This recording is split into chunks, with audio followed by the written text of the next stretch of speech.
Hi everyone, I am Ashwini Vashishtha और astro Avenue phase 2 के बारे में मैं फिर से बात करने वाला हूँ। वही आपके बहुत सारे क्वेश्चंस, बहुत सारे डाउट्स, और इनके बारे में बात करने से पहले मैं आपको बता दूं कि यदि और भी आपके डाउट्स हैं तो जल्दी जल्दी कमेंट बॉक्स में मुझे लिखें। कमेंट सेक्शन में जो मुझे डाउट्स आपके मिलते हैं वो मैं हर एक डाउट को आपके सामने नेक्स्ट वीडियो में रखता हूँ। सो कोशिश करें व्हाट्सएप पे करने की बजाय मुझे आप मेरे कमेंट सेक्शन में करें। सो हम ज़्यादा भूमिका बनाने में टाइम नहीं लगाएंगे। Let's move to our first most frequently asked questions and first one is कि सर ये दो लेआउट्स जो बचते हैं टाइप 1 यानी कि यूनिट 1 एंड यूनिट 2, हमें इनमें से कौन सा करना चाहिए। अब इसमें क्या होता है, 1 to 1 यदि हम आमने सामने बैठकर बात कर रहे हैं तब बातें कुछ और होती हैं। हर एक बायर की अपनी अलग कंडीशन होती है, मैं सबकी बात करता हूँ। So let's deep dive and बात करते हैं टाइप 1 की। टाइप 1 में एक बेनिफिट है कि वहां पर लॉबी है, तो जो सीधी एंट्री नहीं बनती, कोई भी बंदा आपके घर आता है तो वो आपके किचन तक डायरेक्ट एक्सेस नहीं कर पाता। तो ये एक बड़ा बेनिफिट वहां पर है जो कि टाइप 2 में नहीं है। मैं एक्सप्लेन भी कर रहा हूँ, कंपेयर भी कर रहा हूँ दोनों यूनिट्स को, तो आप अपने हिसाब से लगा लेना आइडिया कि भाई आपके लिए कौन सा बेनिफिट रहने वाला है। अब टाइप 2 में लॉबी नहीं है तो ये बेनिफिट आपको नहीं मिलता। अब बात करते हैं पॉइंट नंबर 2 की। जो टाइप 1 यूनिट है उसमें आपको बालकनी 4 मिलती हैं, एक एक्स्ट्रा मिलती है, स्पेशियस मिलती है, बालकनी एरिया ज़्यादा है। सो इस वजह से इस पॉइंट पर भी टाइप 1 यूनिट के फेवर में ये पॉइंट जाता है। अब ऐसा तो है नहीं कि सारे प्रोज टाइप 1 में ही हैं, सारे बेनिफिट्स टाइप 1 में ही हैं, टाइप 2 में भी बहुत ज़्यादा है और वो अलग अलग फैमिलीज के लिए अलग अलग काम करेंगे। सो टाइप 2 में क्या है जी, टाइप 2 में आपका जो बेडरूम साइज है वो तीनों इक्वली अच्छी साइज अच्छे से यूटिलाइज कर सकते हैं। बट यदि मैं टाइप 1 की तरफ देखूं तो वहां पर एक बेडरूम साइज बहुत छोटा है, as a study room use हो सकता है, as a kids room use हो सकता है। आप उसे बेडरूम की तरह यूज लें तो भाई वो जबरदस्ती होगा, उसके साथ नाइंसाफी होगी उस बेडरूम के साथ। तो अब क्या होता है, टाइप 2 है यानी कि जिनकी बड़ी फैमिली है, बड़ा परिवार है, या फिर जिनके साथ गेस्ट ज्यादा आते हैं, तो उनके लिए टाइप 2 ज़्यादा अच्छा रहेगा क्योंकि तीनों बेडरूम आपके लिए सफिशिएंट है, उनकी साइज, उनका यूजेबल एरिया काफ़ी ज़्यादा है। बट टाइप 1 यदि फैमिली छोटी है और आपको चाहिए मोर वेंटिलेशन,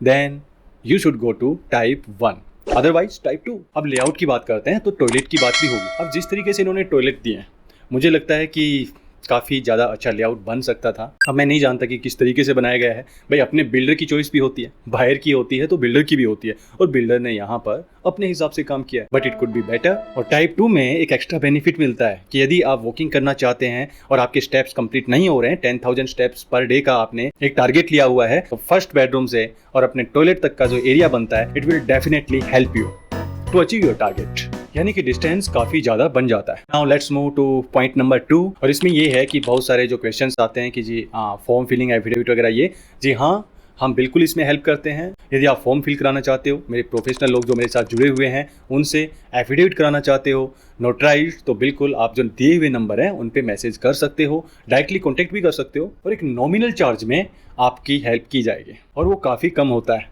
और हाँ, उसमें हेल्प आपको आगे तक यदि कोई भी इशू आपके साथ आता है तो बिल्कुल मिलेगी। अब डाउट नंबर 2, इसमें लॉक इन पीरियड होता है 1 ईयर का। जब आपके प्रोजेक्ट की पोजीशन हो जाएगी उसके 1 साल तक आपको वेट करना होगा। उस टाइम पे आप ये सोच रहे हैं कि आपको जो बेनिफिट है वो ऑलमोस्ट डबल मिल जाएगा, ऐसा कुछ नहीं है, और वो लीगल भी नहीं होता, और वहाँ पे 100% पेनल्टी भी होती है। सो यहाँ पे जंप एंड गेट वाला कोई सिस्टम नहीं है, आपको वहाँ पे वेट करना ही करना पड़ेगा। और ये भी शायद हम जो क्लाइंट्स हैं, व्यूवर्स हैं, उनको लास्ट 3 से 4 साल हो गए, उनको माइंड में एक ही बात बार बार डालते हुए कि जी ये प्रोजेक्ट गुड़गांव का लास्ट प्रोजेक्ट है, ये प्रोजेक्ट सोहना का लास्ट प्रोजेक्ट है। मैं आपको बता दूं ऐसा कुछ नहीं होता, प्रोजेक्ट कम हुए हैं और आने वाले टाइम में और भी कम होते जाएंगे, लेकिन एकदम से बंद नहीं होंगे। अभी भी कुछ बिल्डर्स हैं जिन्होंने लाइसेंस अप्लाई किया हुआ है, फरूखनगर में भी, सोहना में भी। गुड़गांव में एक बैरियर था, और न्यू गुड़गांव की बात कर रहा हूँ, वो था सुल्तानपुर लेक की वजह से एक बाउंड्री थी, एक 5 किलोमीटर का रेडियस के अंदर कोई प्रोजेक्ट लॉन्च नहीं हो सकता, लेकिन गवर्नमेंट उस पर भी विचार कर रही है। वहाँ पर जो इलीगल सोसाइटीज नहीं, जो कॉलोनीज हैं वो बस गई हैं, उनको अथोराइज करने की परमिशन शायद गवर्नमेंट दे दे। और यदि ऐसा होता है तो कुछ बिल्डर्स के लिए वहाँ पे चांसेस बन जाते हैं, और उसमें कुछ बड़े नाम भी हैं। वो मैं आपको बाद में किसी नेक्स्ट वीडियो में बात करूंगा, क्योंकि अभी जब तक वो सारी चीज़ें क्लियर नहीं हो जाती तब तक इस टॉपिक पे डिस्कस करना ठीक नहीं रहेगा। अब एक और पॉइंट आता है कि जैसे कि बिल्डर के बारे में बात करते हैं, हम क्रेडिबिलिटी के बारे में बात करते हैं कि जी बिल्डर ठीक है, हम डिले करते हैं तो बिल्डर पेनल्टी लगा देता है। यदि बिल्डर डिले करेगा तो तब उस कंडीशन में क्या होगा? देखो जी, क्या होता है कि कंडीशन तो बिल्कुल सेम होती है। यदि आपके डिले करने पर जो बिल्डर बायर एग्रीमेंट में क्लोज होता है कि जब आप डिले करेंगे तो आपको इतना परसेंट पेनल्टी होगी, वो मोस्ट प्रोबेबली 10 to 15% के बीच होती है। वही सेम अप्लाई होती है बिल्डर के ऊपर। लेकिन बिल्डर यदि 5-6 महीने डिले करता है तो जो इन्वेस्टर हैं वो बिल्डर पे एक्शन ही नहीं लेते, और कुछ एक्शन लेने की कोशिश भी करते हैं तो सुना नहीं जाता। जो बात है मैं क्लियर बता रहा हूँ आपको। हाँ, वो कुछ केसेज हैं जिनमें बिल्डर ने कई सालों तक इन्वेस्टर को फंसा के रख दिया और उनके अगेंस्ट एक्शन लिया गया हो, बट यहाँ पर 5-6 महीने के लिए यदि आप सोच रहे हैं तो ऐसा कुछ नहीं होने वाला। और मुझे लगता है कि जो बिल्डर हैं वो इतना ही डिले करते हैं तो ठीक ठाक बिल्डर है। अब एक डाउट और है कि जी हम टीसीपी पोर्टल पे अप्लाई करना चाहते हैं लेकिन अप्लाई नहीं कर पा रहे हैं, तो उस कंडीशन में क्या हो सकता है कि जी या तो आपने कहीं यूनिट एलोकेट हुई होगी, आपने वहाँ पे विड्रॉ किया होगा और आप सेम अकाउंट से यहाँ भी अप्लाई करने की कोशिश कर रहे होंगे और तब आप सक्सेस नहीं हो पा रहे होंगे। तो उसका बेस्ट ऑप्शन तो यही है कि अपने परिवार में किसी दूसरे मेंबर के नाम से कर लें। अब एक डाउट और है जो मुझे आपके मैसेजेस मिले, जो एक रेवाड़ी में प्रोजेक्ट चल रहा है अफोर्डेबल का, जी उसके बारे में कैसा प्रोजेक्ट है, क्या वहाँ पे P4 में हमें यूनिट मिल सकती है? हाँ जी, चांसेस हैं, बट उसके बारे में डिटेल्स में यदि आप जानना चाहते हो, फरूख नगर में क्या फ्यूचर है, हम उनके बारे में भी बात करेंगे। तो क्या वहाँ पे हमें अप्लाई करना चाहिए? जो नेक्स्ट एपिसोड होगा वो इसी टॉपिक पर होगा कि रेवाड़ी का फ्यूचर क्या है, फरूख नगर का क्या है, सोहना का क्या है।